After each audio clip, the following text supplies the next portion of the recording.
laissez-moi vous dire, les livres d'histoire n'ont pas été écrits par des prophètes.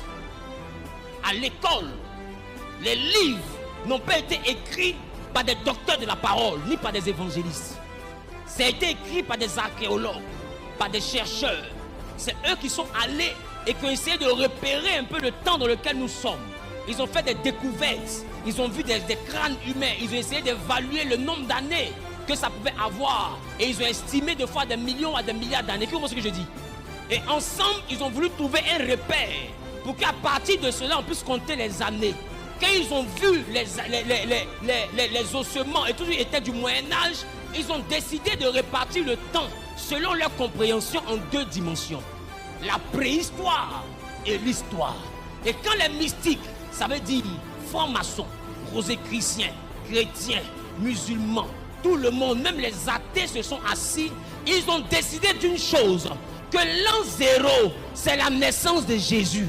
Pour eux tous, ils sont d'accord que Jésus est le repère historique du temps. On ne peut pas compter le temps. On ne peut pas compter les jours. On ne peut pas compter les années. On ne peut pas compter les mois sans commencer par Jésus. Ils ont vu Baye, ils l'ont dépassé. Ils ont vu Vaudou, ils l'ont dépassé. Ils ont vu Krishna, ils l'ont dépassé. Ils ont vu les grands maîtres, ils les ont dépassés. Ils ont vu les pharaons, ils les ont dépassés. Et eux tous, ils ont été d'accord que ce n'est pas une affaire de Ramsès II ou d'Amenhotep Ier, mais c'est une affaire de Jésus d'abord. Mon ami, un nom où tous les sorciers sont d'accord que c'est sa naissance qui est le commencement.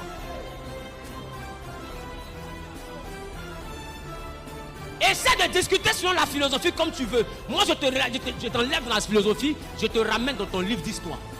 Il faut m'expliquer pourquoi on dit 500 ans avant Jésus-Christ. Jésus-Christ, c'est qui? Pour que l'humanité puisse avoir autant de respect pour lui. Jésus-Christ est qui? Pour que le livre dans lequel on a parlé de lui soit le best-seller chaque année depuis son édition. Est-ce que vous savez que la Bible, chaque année, est le livre le plus vendu? Il n'y a aucune année où la Bible était numéro 2. Or, les Juifs ont la Torah, les chrétiens ont la Bible. La Torah, c'est la Bible sans le Nouveau Testament. Mais la Torah n'est pas plus vendue.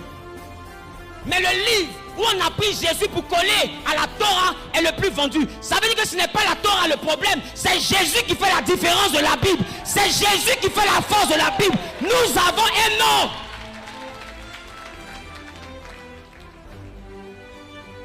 Au-dessus de tout ce qui peut être nommé.